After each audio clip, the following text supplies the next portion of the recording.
looks for the long drop at goal. He struck it beautifully and it sailed through.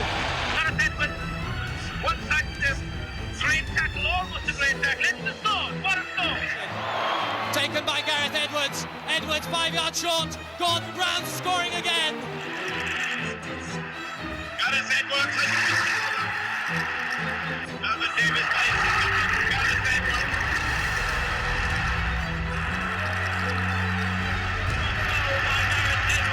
Looking for the gap, almost racing straight up. He's going to get there. Gareth Edwards on the outside. He must score. It's beautifully laid back from Gareth Edwards. Edwards over the Welsh 10-yard line, over halfway. The kick ahead by Edwards. Can he score? It would be a miracle if he could. He may well get there. And he has. David, Tom David, the halfway line. Brilliant by Quinnell. This is Gareth Edwards, a dramatic start. What a start! You were born in 1947 in a coal mining village. Tell me what it was like to be brought up in that environment. Well, it was a very caring community because of the abundance of work, because of the coal mines there. People were hard-working, but everybody knew one another. What you found that although it was a village, it might not conjure up the same image maybe in somewhere like South Africa as it would in Wales, because from Swansea up to the village, which was about 13, 14 miles, there were probably 6, 7, 8 villages which more or less ran into one another. If somebody said, I was born in Gwauncae Girwyn, Welsh for the white stone on the common, that's the sort of loose translation of it all. Where are you from? You're from Cwmgos, which would be really next door. I mean, there would be no border between them at all. No, my word, you know, you were proud of your identity. You came from the village that you came from. What I also sort of benefited from was the conviviality of it all, and lots of boys of my age, possibly the aftermath of the Second World War. There was very little organised sport, so to speak, but God, we didn't miss a moment to play football in the streets, which you could in those days with very little traffic, rugby on the roads, cricket in somebody's backyard, or even in the drive, which I did with the boys opposite. Yes, coal tips, yes, the river ran black, apart from a fortnight in the summer when there were holidays. But just beyond it, there were the most beautiful mountains, and so we could escape. I think it was a wonderful, wonderful opportunity for young kids to grow up, and it was a very, very happy childhood for me. When first did you start playing rugby, and when did you say yourself, you know, I can play, and I want to play for Wales? Well, I never knew I could play, and I never knew if I was ever going to play for Wales, because like every schoolboy, you dream about it. And the only bit of film that we would ever see would be probably in the cinema, Pathe News, and you'd have a brief shot. I remember watching Cliff Morgan score the scintillating try in South Africa in 1955. And that would be a flash, you know, and then you might see it again a few weeks later, if you were fortunate enough to go to the cinema again. So we played, and, you know, we would play amongst ourselves, we would organise amongst ourselves. So inevitably it was a question of like, right, pick your team, all the reds on one side, all the colours on the other side, if there's such a thing. And we would play for hours. There was you'd love this, there was a farmer's field, which we all sort of used to go down to. There was weeds and reeds on it, but there was a little patch of green in the middle of it, a stream down one side, and we would play against maybe 15, 16-year-olds when we were maybe 10 or 11, 8, 9, 10 or 11, but we were just following the ball, being a nuisance by and large, but we would play. When my father whistled, and I could hear that whistle from about half a mile away, we knew it was time to go to bed. And it was always, Dad, winning goal. And then we would all play for the winning goal. So there was a lovely, nice bit of competitiveness about that. But we learned from the older boys who had maybe a bit more tuition in school. So there was no real organised rugby, sport or anything in the primary school, except that we all loved playing whenever we had the opportunity. When you were a teenager, you were also good at football, and at age 16 you signed for Swansea Town. Well, it all seemed to be happening at the same time. I mean, the most influential man in my life at that time, apart from my parents, obviously, and the way they looked after me, but was Bill Samuel, who was my PE teacher. But Bill Samuel really took me in hand, and he must have seen there was some sort of potential with me, not that I could see it. And I'll always remember this particular day. It had been a very warm, hot day, and I ran, I went to grab my bag, I had it on my shoulder, and I was away. And I remember him shouting, as he tended in a very gruff voice, "Oi, where are you off to?" "Catch the bus, sir, and if I don't go, I'm going to miss it." "No, you're not," he said. "You know what happened last Saturday." And of course I did. South Africa beat Wales in Durban, and it was the biggest defeat Wales had suffered, I think. And at a time when the try was 3 points and they'd slaughtered Wales. And he said, "It's not happening again," he said, "and it's starting now. Go and do 8 or 10 150s, he said, sprints with a walk-back recovery." And of course, I tell you what, I was virtually in tears, but I was tired from doing the game sessions. I was even more tired now. And I said, "Well, I'm going to miss the bus." "I'll take you home." He said, so he took me back in the car. And along the way, I hardly spoke to him. I had tears in my eyes. I was convinced, why is he picking on me? Yeah? I told my parents, and they said, "What's the matter? And you're late," and all that kind of thing. So I told them the tale. I said, "Oh, I said, Mr. Samuel is picking on me all the time." He said, "He's now blaming me for Wales losing in South Africa." But it was his preparation. He made me work harder than most guys. And I was very upset about it. So much so that my father went to see Bill, and he said, "No, I'm not picking on him." He said, "I just want him to realise that if he wants to succeed, he's going to have to work hard for it." And, it's only now that I can look back and be mindful and grateful for that kind of support that I had of him. Bill Samuel had read about Millfield School in Somerset. And he said to me one day, as I was coming out of the gym, "Have you heard of Millfield School?" I did lie. I said yes, but I said, "Yes, I have." "Right," he said, "I've just thought about it. That's the next place for you." In the meantime, I was playing for Swansea. The manager at that time, Trevor Morris, wanted to sign me professionally. My father had worried me intensely when I walked home from school one day, and I saw on the table a miner's helmet and a new pair of hobnail boots. And when I asked my father, "Oh, are those for you? Have you got new?" "No," he said, "Try them on." He said, "They're for you." He said, I was shocked, obviously. "Yeah, try them on," he said. "I brought them back for you because you're not working in school. There's only one place for you. You're going down the mines," he said. And I promise you, Ali, that is the moment when it shook me rigid, really, and that I worked, which meant that I got into this position. And so at that time, with possibly the opportunity to play professional football or maybe go to a public school, was one of the crossroads, well, possibly the biggest crossroads of my life. With about a fortnight to go before school started, all of a sudden, Bill Samuel gets a message from school, from Jack Meyer, the headmaster. "I found a place for him, he's coming." It was a protracted problem about trying to get finance and all kinds of things, but he said, "He's coming, he's starting in a fortnight." So all of a sudden, I'm excited. This was the road for me now. Although I had no real preference, I was excited by both prospects.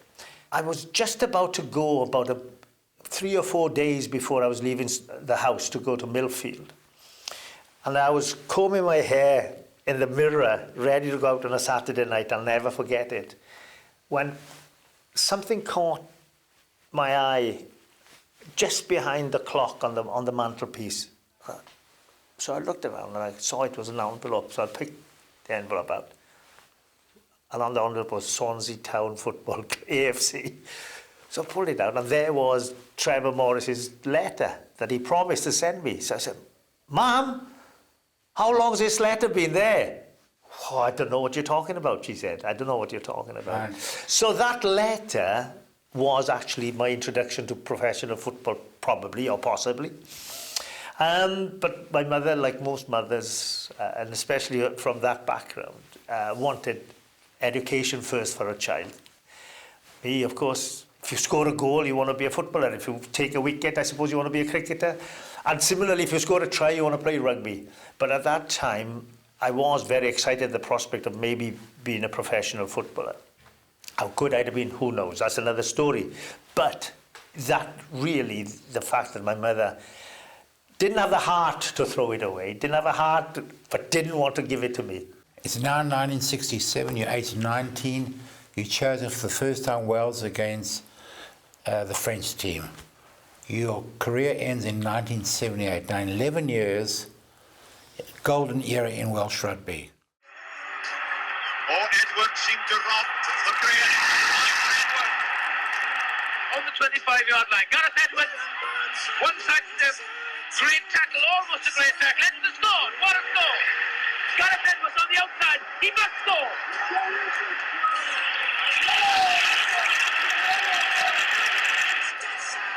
Gareth Edwards has Gerald Davis throws. Melvin Davis makes Gareth Edwards. Drop goal by Gareth Edwards. Looking for the gap. Almost racing through it now. He's going to get there. Oh, and it's a score there. What a crack for the English. And what a bit of quick thinking by Gareth Edwards.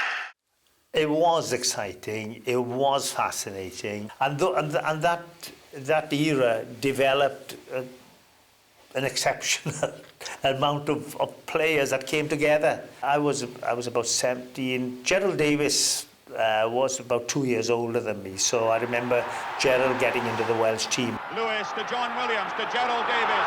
He's outside there. He's over the 25. He kicks ahead. He could score, and he has. Barry John, I remember, I went to play down against Barry John. He was already a hero, a local hero, and played for Llanelli very much so. Little did I dream that, there would be a partnership there for the next 5 or 6 years. Edwards. In my last year at Millfield, in the summer, as I was leaving school to go to college, I was doing athletics. And I won the All England 200 yards hurdles, which meant that I represented England in the international. And would you believe it? In the lane next to me, in the Welsh vests, were J.J. Williams, who was a 100-metre sprinter. Rolling for J.J. Williams into the 25. Williams kicks it on. This could be a try. Williams has scored. As I was leaving school, one of the masters said to me, Gareth, I've enjoyed seeing you here, enjoyed watching you play. Good luck with your future. I expect you to play for Wales within 2 years. And I can remember my immediate feeling. It was almost one of fear. What he had just said to me, he said with a very confident discussion followed. It frightened the life out of me. No, that was so far, that was not to be even contemplated. Little did I know that would happen within 6. So things happened very quickly, and before I had time to even think, am I going the right way? What am I doing, etc. I was in the Welsh team. 1968, your first British Lions tour to South Africa. You play all the provinces. You beat all the teams except Transvaal, but you lose 3 test matches and 1 is drawn. What went wrong on that tour? We weren't good enough, perfectly honest, you know. Yeah, no, perfectly honest, I think South Africa were probably better than us at that time. Some exceptional players like Frick du Preez. Scheidsrechter net kom seker maak wie met ingooi. Tani Nodie die bal en Frick du Preez bars weg met hom en aantrek hy. En hier kom Frick du Preez, hy druk sy 3. Pragtig Frick, pragtig. Pete Grayling, David de Villiers, a scrum-half, a captain. Excellent, fantastic. En jy moet kwalifieer die gee hier vir Tommy Bedford. Tommy Bedford vir David de Villiers, hy druk hom. They were excellent players, you know, and we just didn't quite have the firepower. It would be easy to say if, and if. Barry got injured in the first test match. And we laugh about it now because, you know, there's a squad of 23 players, isn't there, you know, and no sooner does anybody have a cough or has a half a splutter, he's substituted and the guy's on and they're all in the mingle. Well, when Barry got thrown over, landed on the cricket pitch, I'll blame you for that.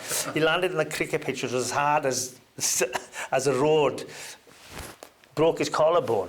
And Barry had to go off. Mike Gibson was the first substitute, right?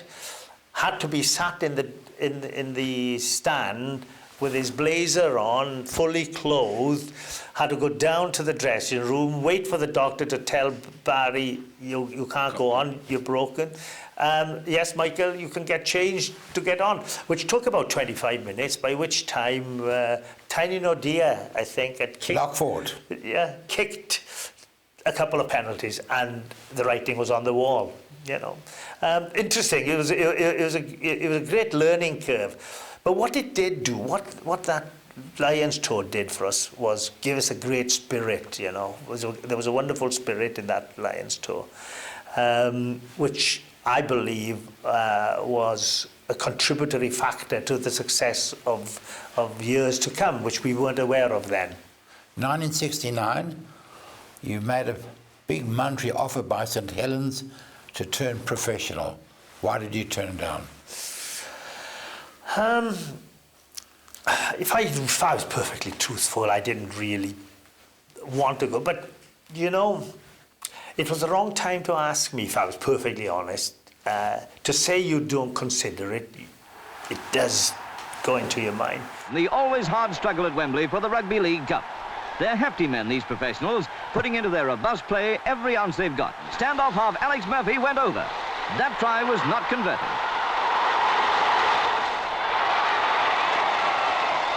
17 minutes after the interval came perhaps the best rugby league try Wembley's ever seen. Large pass to right wing three-quarter Tom van Vollenhoven, and the South African star was able to put the ball down just where he liked. St Helens won 12-6, so Vince Corellius led them to the Royal Box where Lord Derby presented the trophy. I wasn't married, I didn't have a family, I didn't have a mortgage.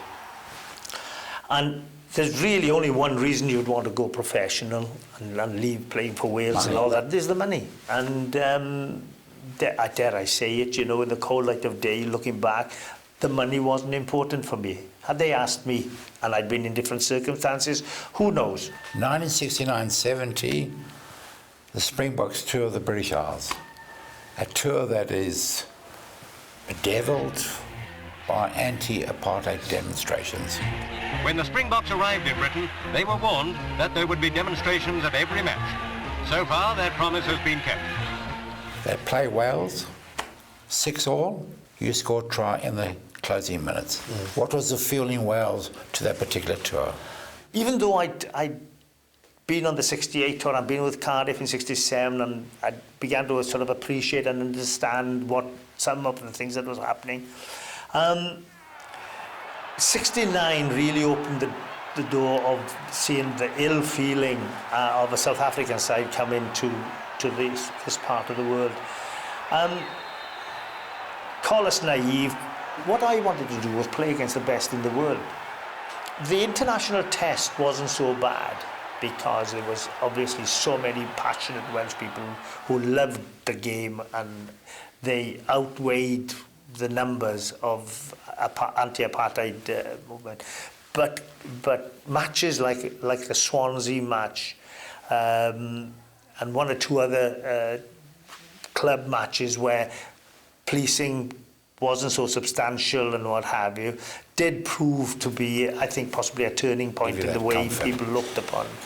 1971, you tour with the Lions, New Zealand.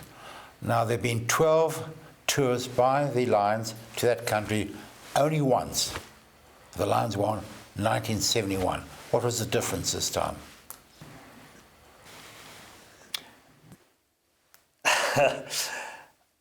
Well, I think I've half touched on it. The 68, the nucleus of quite a few of that 68 tour had been young boys going on that tour, but we learned a lot from it. We had a great spirit from it. There were people, Barry John, Gerald Davis, Mike Gibson. Well, he was continually on a Lions tour. Lots of guys who were very talented behind, hard, aggressive forwards who had learnt from previous tours. I'd prepared the side well, and then of course with Carwyn James also coming on board as a coach. Coaching was still in its infancy in the Northern Hemisphere, but we benefited greatly from it. And possibly that was a huge contributory factor. And Carwyn was such a fantastic manager who could look after his team and what have you. That we were well prepared by comparison. And key players were now experienced players, like Barry at outside half. Taken there by Barry John.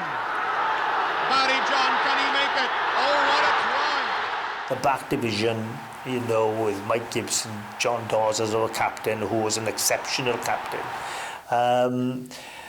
They were huge contributory factors, and possibly a pack of forwards that could stand up to the All Blacks. I still have to pinch myself even today that we actually did beat them, because they were some outstanding players. You know, everybody looks for a reason why they fail sometimes, you know, and they try to say that maybe people in the All Black side were over the hill and what have you. I've never seen a poor All Black side, and they certainly weren't a poor All Black side then. The extremely experienced Sid Gowen at halfback, Pine Tree Meads, the late great Colin Meads, Ian Kirkpatrick, one of the finest flankers I've ever played against. Look at that, Ian Kirkpatrick, the big man. He's got 30 yards to go. Can Barry John get him? He can't. What a try! We were getting more experienced. I'd played against the All Blacks 3 or 4 times for Cardiff, for the Barbarians, and maybe our greatest moment is to come. But in 71, all that experience on young shoulders, we were younger people who'd had this experience, meant that we were better prepared. And I'll never forget the confidence that people like Willie John McBride, like Ray McLaughlin, the Irish prop, who had been with Ireland to New Zealand, had been and played against them on several occasions.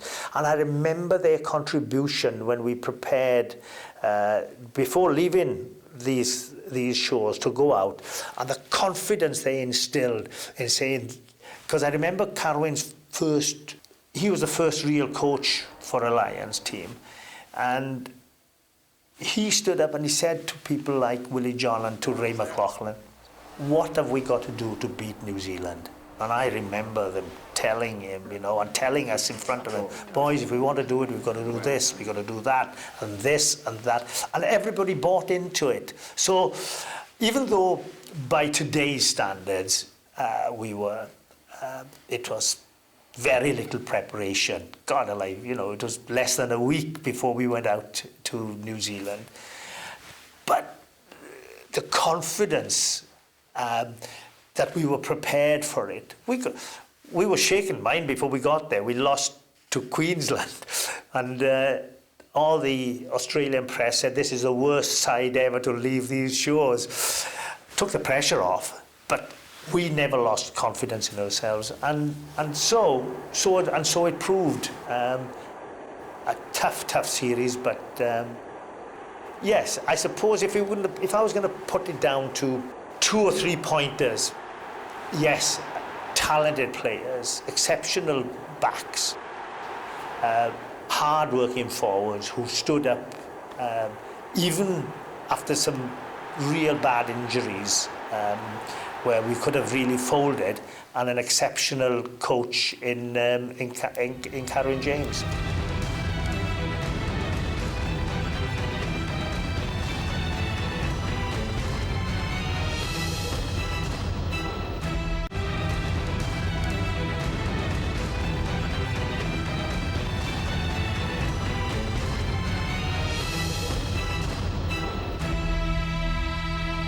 In 1973, the try that stood the test of time. Barbarians play the All Blacks show. The preparation was typical Barbarians. We had a day to sort of meet one another. Right. The All Blacks had been together for 3 months, as tours were in those days, and were whinging and moaning that the Barbars game really was only another test. It was a 5th test. They'd had enough. They wanted to go home. We knew that it wasn't, and of course my concern as a player who played in that 71 side was that the first opportunity that British people were going to have to watch what was the nucleus of that Lion side was in this Barbarian side against a well-prepared All Blacks, and I could visualise a different outcome if that was the case. Anyway, maybe that explains what you've just asked me about, what was different about that 71 side. The spirit was instilled in us, and when it came to that game, although our preparation was, well, we were ill prepared, but the spirit and the determination within that nucleus was still there. And the opening 5 or 10 minutes was when you watch it today, it was pathetic. I mean, the guys didn't know what they wanted to do because we couldn't settle down. But all of a sudden, I saw the ball go deep, and I saw Phil Bennett scampering back for it, and my immediate thought was, thank God for that. I know what Phil's going to do. He'll read it. He's going to kick it a touch, and we can all take a breather, get a second wind, and get on with it. Chased by Alistair Scone. Brilliant. Oh, that's brilliant. John Williams, Brian Williams. I was going the complete opposite way, and I thought, oh my word, as a scrum half, I'd better chase it and get up there. And of course, history has showed what has happened. The halfway line. Brilliant by Quinnell. This is Gareth Edwards. A dramatic start. What a score!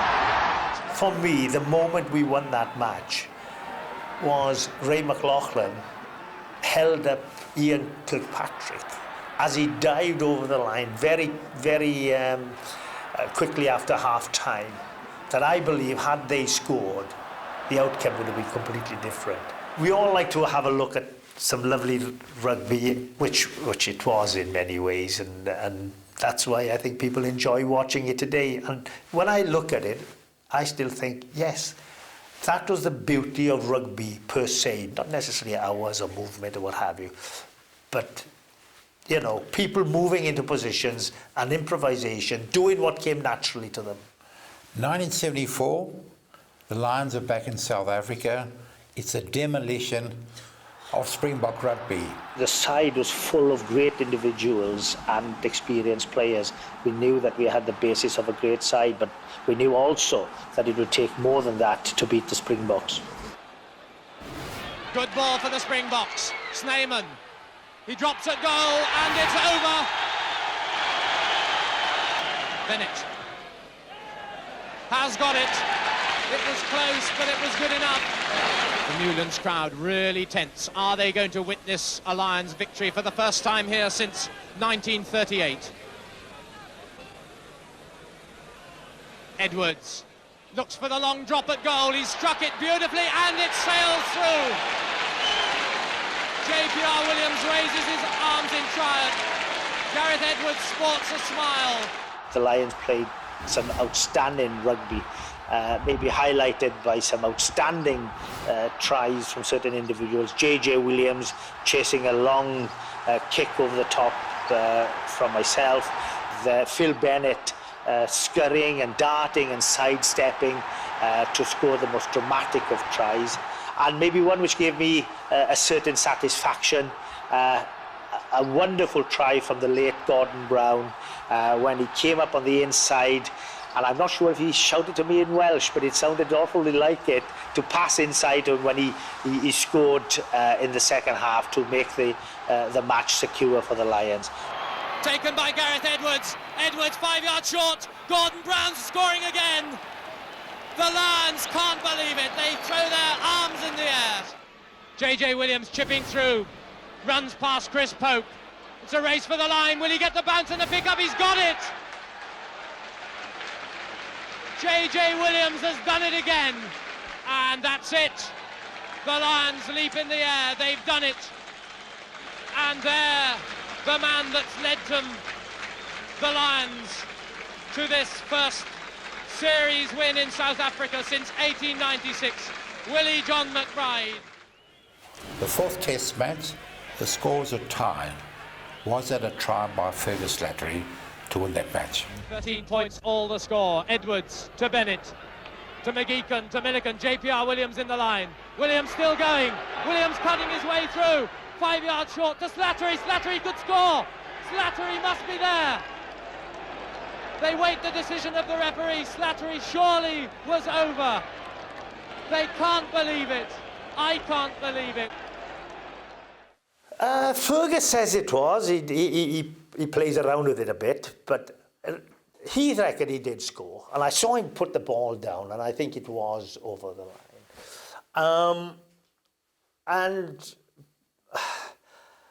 you know, the more I think about it, we didn't deserve to win that last test. Why do you say that? Well, we didn't play well enough, I don't think, that day. You know, we played well to win the series, and we did. I think we deserved to win the series. But we weren't really at our best in that fourth test. And anyway, I've gained a lot of knowledge and inside knowledge. Even the great Gary Player says that he contributed immensely to that, because he said that he spoke to the Springboks and he said that they had to win that, and that they had to die to win it, he said. And don't worry about it, I've taken care of all your family. That's Slaybush to Pope. Pope handing off and going for the corner, but he's got to get through John Williams. The feed inside, picked up by Cronier. And the try is awarded. 1978, you're age 30, you retire. You now come out with your book, your autobiography. Yeah. I can't believe it. You now made a professional because of that book. Publishers asked me if I'd like to write my autobiography. I said, yeah, okay, I will. Barry had just done one a year before or 2 years before, because Barry finished at 26 years of age or 27 years of age. And I played on another good few years after that. I can say categorically, I didn't write the book to make money, far from it, because the indication was you didn't make money out of it. I just wanted to capture my experiences and put it on record, so to speak. Once the book came out, it became a bestseller. So I thought, oh well, I might hang on to the money, because in actual fact it helped me. Because I don't want to make a point of it. You know, when you think I didn't go to rugby league, and the reason I would have gone to rugby league is if I'd been married and I needed to get rid of my mortgage and what have you. But when I received the money, at least it was a good down payment on my house, you know, what have you. So I could eradicate most of that worry and concern. So I was quite pleased with that. And they said, oh, well, you know, you won't be able to coach and you won't be able to administer. Which I did, if I was perfectly honest, but I thought, no, well, who's going to worry about that? But anyway, of course, the Welsh Rugby Union had to sort of drop me a letter. For what period of time? Was it a year, few years? That was it. You couldn't administer. We didn't foresee what was ahead. What did happen, which changed it, was that about 2 or 3 years later, Bill Beaumont had to pack up prematurely because he had a head injury. And also Frank Cotton finished, retired as well, and they both wrote their books. And I think the RFU realised then, well, hang on a minute, the way things are going, we ain't going to have anybody to run the game in 10 years' time if we're going to be banning everybody who writes a book. So they changed or recharged the rules or the law, well, the rules of the game, the laws of the game, and they were allowed to do it, but they never made it retrospectively. And so I was on the outside looking in, and therefore I went to do some commentaries and work for the BBC. You talked during your playing days, a wonderful era of turning defensive rugby into attacking rugby. Not possible today. Well, I think that the game's changed and become obsessed by defence. I say, it's obsessed by defence. It's easier to coach defence, I believe, than offence. And with the oncoming of different sports contributing to rugby, like rugby league, American football to an extent, and coaches that have been involved with those people and their capacity to be able to defend in their positions. More so, you know, when we played, I think you looked for an opportunity to advance and to beat them. And predominantly what I like to say, the difference between rugby in that era and this era is that we look to avoid contact. There's sidesteps and there's swerves, and you know, I can think of Mannekes Roux. Yeah, all those guys, they could beat a man on a sixpence. Wine is voor Mannekes Roux. En Mannekes Roux trekt. Kelvin wil omtijken. Hij gaat het terecht krijgen. Hij gaat van Wilcox op top en hij hardloopt. En die komt 300 in palen. Hier Mannekes Roux. Ah, daar zijn. But we avoided the contact. Yes, there was contact here and there, since you've mentioned one or two, Mannekes being one of them. But predominantly, we try to avoid contact. Now, it's actually, you encourage contact. And I think that, you know, the influence also of coaches that have come from those games, as I mentioned, or those sports, has meant that there's far more intensity on defence, greater fitness, yeah, you could say that possibly, and so therefore defences have become king, haven't they? You know, it's much more difficult to find those opportunities and gaps. I'll leave it to other people to say which way they prefer to see the game played. It's just me as an old un looking back. And I'm loath to say when. You have to play with what you've got. I can remember the arms in the air saying, oh, you can't have double banking in the line-outs. You can't have this, you can't have that. But inevitably, if it makes the game better, so be it. What it does do, without question now, with everybody so much better prepared and fitter, everybody aware of it, what their job is, it's that much more difficult to create situations like that Barbarians try. We do see some lovely movements, mind, that's without question. Tell me about the great Frick de Preer and the great Colin Meads. Great respect. Both of them are great respect of one another. I was very young when I saw this. I thought he was a giant, but he wasn't that big, was he? Frick was about 6'2", 6'3", yet he had a sergeant jump, as we used to call it. He used to get up off the ground. He could beat Peter Stagg in the line-out, And Peter Stagg was just a shade under 7 foot, wasn't he? He was about 6'10". There are moments that live with me forever, which says it all. You know, apart from we became great friends afterwards, and we've met, and we've had. I love his humour. Wonderful person. But I'll never forget in the third test in 1968, I wasn't playing. I was injured, unfortunately. But from the stand, I remember him going on a curving run and going up to Gerald Davis and going outside Gerald Davis and running away from him, which I never thought was possible. I keep telling Gerald, you must have pulled a hamstring then. But no, he was the most wonderful rugby player with the skills. You know, in today's game, he'd be a multi-millionaire. Nobody could afford to buy him because he had so much ability, kicking goals, dropping goals. He could do anything he wanted to. So great respect for that great man. Colin Meads. And Colin Meads, of course. Well, another kettle of fish altogether, but hard, abrasive. 7 minutes to go. The pace is just as fast as when the game began. Meads has the ball. He's a human bulldozer, and he scores in the corner. Colin Meads.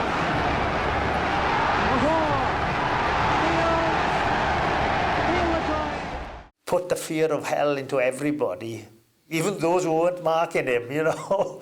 But then when you get to know them and you get to meet them and they're with their wives and you have a meal with them, fabulous company, great humour. I spent a good few years being in the same company as them, listening to his tales. But really, their reputation went before them. So quite often, by the time I came to play against them, they didn't have to do anything. The thought of what they could do was enough. But I remember, you know, Willie, John and he had great respect for one another. So I said, Willie, why didn't you let him have... Don't need to, he says. You won't do it to me and I won't do it to him. He said, we know one another so well. No, wonderful, and a great captain, and what I say, a great All Black, you know. Yeah, fantastic. Just so hard and abrasive, and he just had to look at you, and he said, yeah, you can have the ball, you can have it, so to speak. No, wonderful respect, yeah, wonderful respect. The great Barry John, the great Phil Bennett. Two contrasting styles. Barry, of course, is Barry, I'll be forever in debt to, really. Why? Well, my passing was a bit suspect, you know, when I was 90. When I first started, people were talking about I might be the next scrum-half, but he's got to improve his passing. And because I'd never played scrum-half, well, I played it as a schoolboy, but I was late into the game. I wanted to be a centre, you know, when I played full-back for the county, and scrum-half was something that I was learning on the hoof, if there's such a thing. Although I got capped as a schoolboy, you know, I was still pretty new to it all. Barry and I were chosen to play in the final trial in the 1968 season, the beginning of it. Or 67 season. Anyway, I thought it would be a good idea if we met. He was in college in Carmarthen, which is about 60 miles away from Cardiff. So I said, Barry, can we meet on Sunday? Can we have a run out before we go to this trial? I'd never met him, played with him or what have you. I know he'd been in the shadows, so to speak, to me. And he said, yeah, sure, come down to college. He said, we'll have a run out. I got down there. Barry'd forgotten all about it. Oh, sorry, he said, it was in a good party last night. He said, my boots are around here somewhere. He couldn't find his boots. It had been raining for 48 hours. But he said, I put his plimsolls on. He said, these will do. You're slipping all over the place. So we went out. I said, look, Barry, I said, you know, I didn't know what to say to him. But again, I refer to Bill Samuel. Now, Bill Samuel says that every outside half wants the ball right in front, at the right pace, at the right height, at the this, at the that. Little dummy that he often does. That was a very quick pass. Bennett reacted quickly as well. Yes. He's saying, don't give me another one of those, please. Barry just looked at me and he said, Gar, and in Welsh he said to me, You chuck it, I'll catch it, he said. As a matter of fact. I never looked back. And Barry was just super cool. Well, I'm more frenetic and more sort of, I'm like, I want to jump on everything, I want to go do this, and you know, I'm more sort of dynamic, for want of a better word. I'm searching for it, really. Barry was, calm. You know, calm. Nothing sort of, you know, chuck it here, let's have it. Chuck it over there, do it. He could read the game superbly well. Chuck it back to me, Gar, and he used to take it standing still quite often. And then as people attacked him, move. And he was much quicker than a lot of people appreciated. So they were both two fantastic guys to play with. But different styles, and certainly different characters. Barry was, as I said, very, very... Phil was calm under pressure. Well, he had to be. Look, a lot of people never knew what Phil Bennett could do with his side steps. Slattery with men outside him. Inside beautifully to Phil Bennett. Look at that acceleration. Bennett with Billy Steele. Bennett on his own. Bennett 5 yards short. He's going to score. Phil Bennett, what a solo effort. He was very, very spontaneous and a wonderful, wonderful player. The best scrum-half you played against? There were plenty of those, I should imagine. You know, even in Welsh club rugby, there were several that were very, very good. Internationally, I would say Sid Going, David de Villiers was a great tutor. As a young boy, don't forget I played against him when he was a very experienced scrum half. Yeah, I would say Sid Going was a handful, you know, and at that time he had an exceptional back row and young Kirkpatrick and people of that calibre. You know, I played against Sid Going about 10 or 11 times, I can't remember quite often. When you think about all the tours that he came on and I went on, and Cardiff and Barbarians and what have you, sometimes I had the best of him, most of the times he had the best of me, so to speak. So, yeah, but I'll always remember Davy on my first tour. You know, I watched the finer points of his game, the way in which he played tactically and what have you.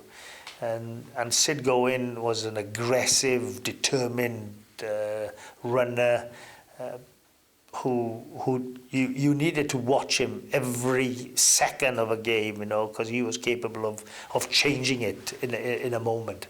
The All Blacks, 4 million people. Why are they so dominant in world rugby today? If we knew the answer, we'd all be copying them, and I think that's what people try and do. I think it's their... they have a great attitude.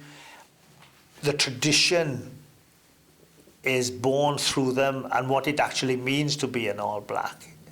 I think Wales has that sort of similar desire and background of what the badge means, what does a shirt mean, and you know we've seen how New Zealand, in passing on the shirt to the next generation or to the next player, they spend a lot of time in making that a right and proper preparation that people respect, so that they actually know what the meaning of the jersey is. It's not just another shirt. It is actually, what does it mean? What's the history of it all, and what have you.